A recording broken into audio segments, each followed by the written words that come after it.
Cody Coughlin, right? Like big weekend for him. His first drag racing accolade. And he was excited about it. Kind of an introduction. He had the lobster. He's holding the lobster, all that stuff. But Cody Coughlin gave us a lot more meat on the Greg Anderson, Cody Coughlin relationship. Like in the media center, we could ask him like, hey man, the fam is over there. You're over here. People don't understand why. And he said, it has everything to do with, I've known Greg for a long time and we've been talking and like you made him feel comfortable is what he said. He said it, he gave it all to the relationship that you guys have. Yeah, well, that's a lot of this deal, Joe. And I tell everybody a million times, there's not that much physical about drag racing. It's all in the head, all in the mind. It is a lot of mind game. And if you don't have your mind right, if you're not comfortable with what you're doing, if you're not comfortable with the people around you, you're not going to perform well. And you got to feel good about it. And we probably started off a little bit rocky because we just weren't giving him the race car that he needed to have. But as we worked on the race car, as the season's gone along and he's hung in there, he's gotten better and better. And we've gotten better with the race car. And basically, this is the first weekend that we really put a first-class race car underneath him. And he did a great job with it. But it was all because, he feels good in the head. He's got confidence in us now. He tested the week before and spent time with the guys. And, it's a snowball effect without a doubt. So he's, I think, going to have a good year. And he's definitely now, without a doubt, a legitimate win waiting to happen. He can get this deal done. He can drive a race car. And, as long as he masters that mind game end of it, he's going to be able to win a race. So I'm looking forward to that day. It's going to be cool. And he's excited. We're excited. He's excited. The whole team's excited, Joe. We've got a lot of great race cars, a lot of great race car drivers. If I drop the ball or Dallas Glenn drops the ball, we've got a lot of other great talent on this team that could and should win. So it's a feel-good time right now at KB Titan. And knowing what we've got, the bench that we've got, the depth we've got, and knowing that we can contend every race we go to for a win. All right, let's talk round by round. And that the first round, you got around Kenny Delco setting up the matchup against Dave. All right, it's WFO. I got to ask tough questions. Some have speculated, like what happened to Dave? He's 18 on the tree. All of a sudden, he's coasting. He ran a 49 earlier. You want to address that? Yeah, I can tell you exactly what happened there. We made a monumental mistake, and it's almost embarrassing to even say what we did, but we forgot to turn on his air bottle before that run, and he was beating me. He was absolutely ahead of me, going to win the race, going to beat me, without a doubt. I looked over, I saw him, he was ahead of me, and all of a sudden he disappeared, and I was as much shocked as anybody else. And we got to the finish line, and I said, what happened? He said, I think it blew up.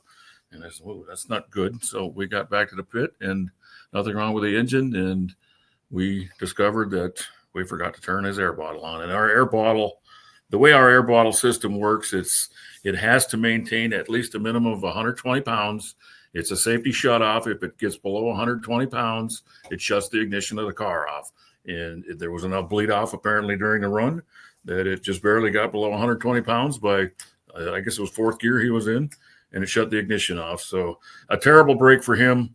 Horrible. We feel horrible about it. And I'm certainly going to be the first to admit he was going to win that race. He was ahead of me. He had a better light.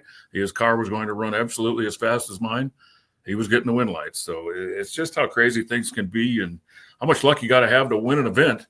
But, in hindsight, without that mistake, he goes on to beat me. He probably goes on and wins the race. So that's Dave Conley. And he's certainly a dangerous driver. Yes, he is.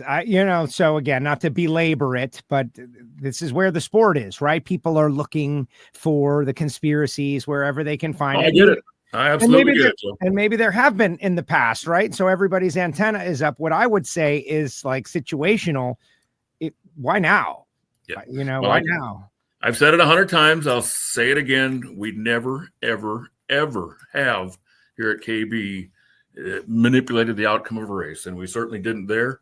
That was a simple mistake. The gentleman that made the mistake feels horrible about it, but there's no sense pointing fingers or making a big stink about it. It's racing, and mistakes happen, and that will not happen again. I can guarantee you that. But the fix was not in. Dave Conley did as good a job as he could, and he was going to beat me without a doubt. And I got lucky. Simple as that. Just a mistake worked in my favor.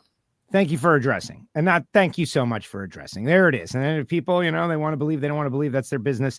Yeah. Who knows? Semifinals against Hartford. You and Hartford battled a couple of times in the Mission Foods Too Fast, Too Tasty. That's kind of fun whenever you guys go at it, but you were able to get around.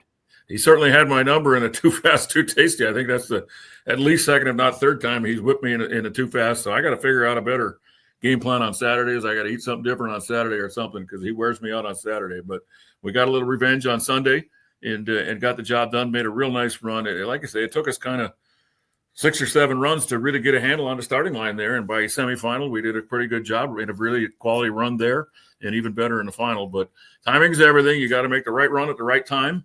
And we certainly did against Matt. It was a great drag race. He left on me a little bit, and we ran just slightly quicker. We all know what he can run like. He can run low ET every run, and you saw what kind of lights he was cutting on Sunday. So I knew it was going to be a hell of a battle, and it was. But this one worked in our favor, so that's a good round.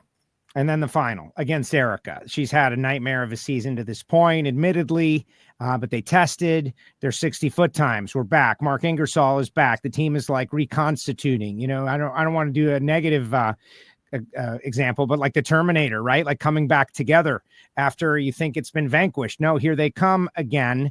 And to me, thinking about the TV show, that's as epic as it gets, right? You got the red car on one side, you got the Hendrick cars on the other side, and you guys are going to battle it out. And they shook, you didn't, and you laid down the run of the weekend, like the one run that you liked. Yeah, no doubt. And completely different mindset going up there to the final versus the mindset I've had every other race this year. It's somehow crazy enough. It's been Dallas and I every time up there. And yeah, I want to beat him bad. He wants to beat me bad, but we can live with it if the other one wins because it's still a KB Titan. And this is back like the good old days. It's life or death if you win or lose versus Elite. Same on their end. And they had a great weekend, Joe. They made a hell of a recovery. They ran great in qualifying. They flat made better quality runs than we did. And, if they would have won that race, obviously had a lot of momentum through the weekend. And to make it to the final round and have a shot at winning, they can run like any given run. If they would have won that race, it would have been a big swing because that momentum-wise to them would have been huge. That would have basically told them they're all the way back. They can contend to win every race they go to again. And it was important to me to find a way to stop that momentum, at least for one weekend anyway. So, got lucky and we hit the bullseye and they missed on that one. But it's I've been telling everybody all along, it's not like they're going to go lay in the corner and lay down and take their medicine. They're going to fight. They're going to come back. They are. And it's going to be a challenge the rest of the way out. But I look forward to that. We've still got a great outfit here, and we're still capable of winning anytime we go out.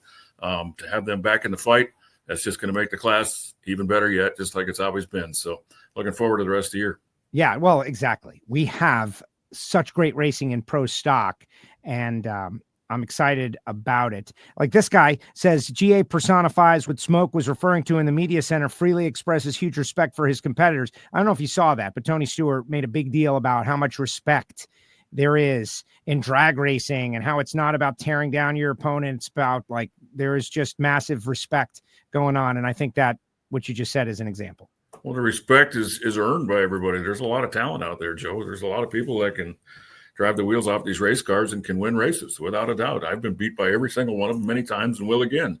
And he knows that, he kind of got whipped the first year or so. And now he's, riding a hell of a good wave and he's doing a great job. But he still understands these guys that he's raced against for the last couple of years.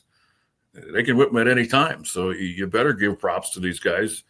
Otherwise, you look like kind of a fool sometimes. So, you can't get too carried away in your own success. You got to accept it and ride that wave when you can. But knowing at any time, it can turn on you.